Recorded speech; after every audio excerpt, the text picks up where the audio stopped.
Hi everyone, welcome back to the channel, and in this video I'll be taking you with me to check out some watches.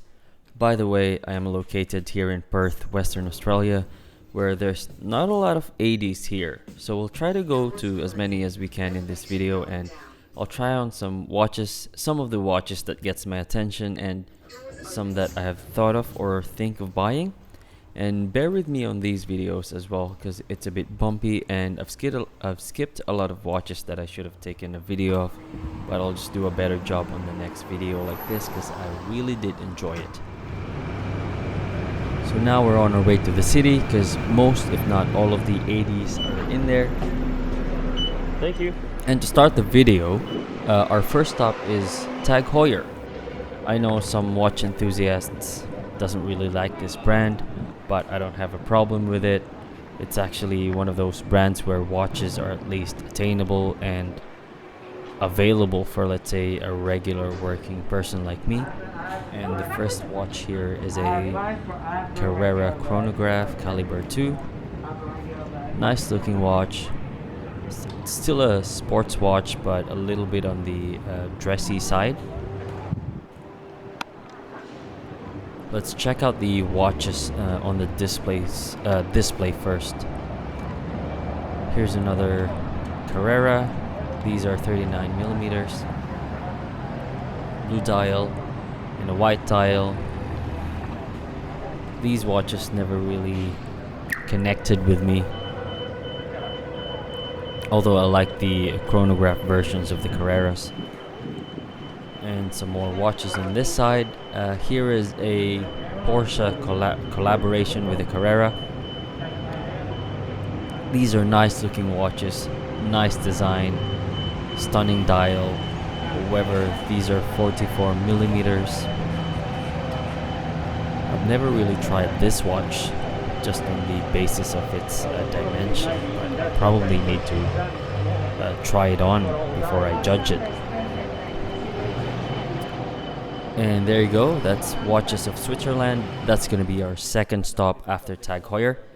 So here are some aqua racers first, because if you've watched some of my videos, I own a 41mm aqua racer in blue dial. And here are some ladies' watches, the newer versions of the aqua racers.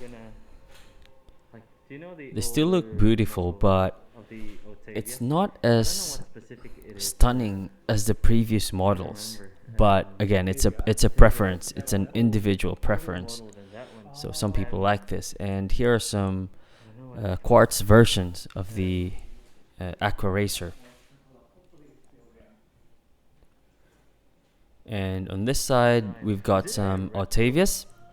These are nice looking watches. However, for me, in my opinion, the design makes the watch look big. Like the dial makes it look big.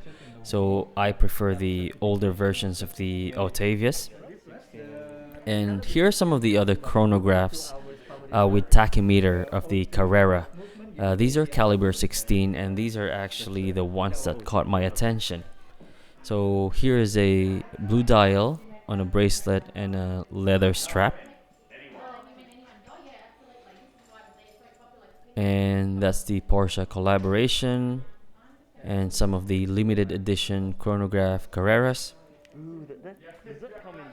And here's the black dial of this Carrera caliber 16 with the tachymeter, a bezel on a strap. This looks really good. It looks cool.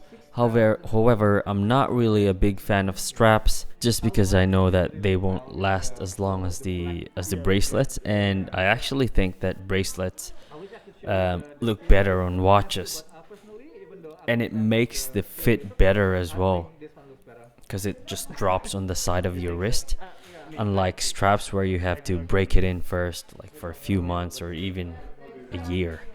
Anyway, here's the blue dial version of this Carrera.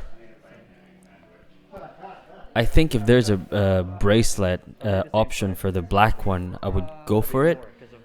But there's none, so here we are focusing. I'll be focusing on the blue dial version. and I just couldn't let it go. It looks really really good, and again, it's a personal preference. I like the watch. I've seen it before, of course. I've considered buying the older version of this one, but this newer one is just it looks stunning. The only concern that I have for this one is the thickness. I think it's about 15 or 16 millimeters in thickness, but on the wrist, it is a bit top heavy, or it is a bit heavy, should I say. However, you can still pull it off, and I say this over and over again. You get used to what's on your wrist, even if it's heavier or it's bigger. Eventually, you'll get used to it. And here's our favorite Citizen Pro Master. You can see the size difference. The Pro Master Citizen is 39 millimeters, and this Tag Heuer Carrera Caliber 16 is 41 millimeters. You can see a big size difference in there. And here is another version of this Caliber 16 chronograph, a dressier version, but I prefer the one with a tachymeter bezel. And if you look at their dials, the one with the tachymeter bezel just looks way sportier, and it just makes you want to stand up and get going, which I like. It suits my life. And let's look at it side by side with the Porsche collaboration, since I mentioned that it's a big one. So this is 44 millimeters. You can see the difference with the ProMaster 39 millimeters and the Caliber 16 chronograph Carrera is 41 millimeters. And here is what it looks like and how it looks like on my 6.5 inch wrist. You don't really notice that thickness unless you focus on it. The lug to lug doesn't even go over my 6.5 inch wrist. It just fits well. It is a bit big, but it suits well. I think it has something to do with how much I like the design of the watch as well. That's why the thickness and the 41 millimeter doesn't really bother me. Here's a still picture of it. I think, in my opinion, it looks really great on my wrist. I really love it. It fits really well, again, except for the thickness of the watch. And here's a better angle of the watch. You can see that it looks really good. And that's it for Tag Heuer. I'll definitely be back in Tag Heuer because that Carrera Caliber 16 is really on my goal in the near future as something to buy. Now let's go to Watches of Switzerland. I didn't spend too much time here because nothing really connected with me. And first of all, the main reason is most of the watches are really on the expensive side, which is not in my range, so I didn't really want to spend too much time on something that I'm not yet able to purchase. And you can see that there were Cartiers. There are a few Rolexes. Here's a Yachtmaster, and all of the Rolexes here are for exhibition purposes only.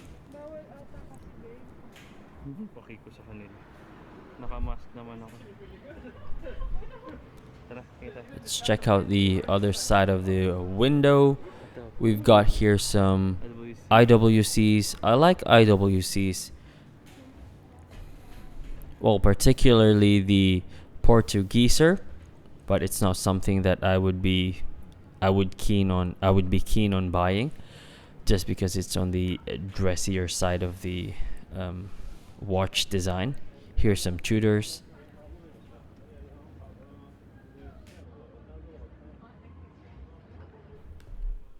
Now the first brand that you will see when you get inside the AD is Cartier.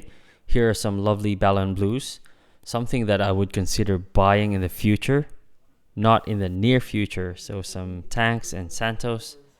I used to love this Santos, but as soon as I saw the Ballon Blues, I just immediately fell in love with it. But again, it's not something that I would buy in the near future just because I can't wear it every day. I don't own any suits. I don't wear any suits. My everyday attire is casual, and that's it. It just doesn't really suit my lifestyle. but it's just a really gorgeous watch. It's very professional. But again, I still would consider buying this in the future just because I like the design and I like the brand. Here are some JLCs. I did a really bad job of not taking a video of the reversos, which I think most people like with this brand. But let's move on. Here are some Panerais. Really nice design. However, these are huge watches. You need to at least have like 7.5 or 8-inch wrist and above to pull this off. But unless you really like it, then who cares? You can wear whatever you want. There's one specific model that really interests me, and it's this the one on the right side in the middle with a blue dial. However, it's still 44 millimeters. It's still too big, but it's something that if I have a choice and I would just get it for free, I would get that one. And here are some more Tudors, which again, I really did a good job of not taking a video of all of the watches. Here are some of the Black Bays. Unfortunately, there are none of the Black Bay 58s that everyone is craving for. Some Breitlings here.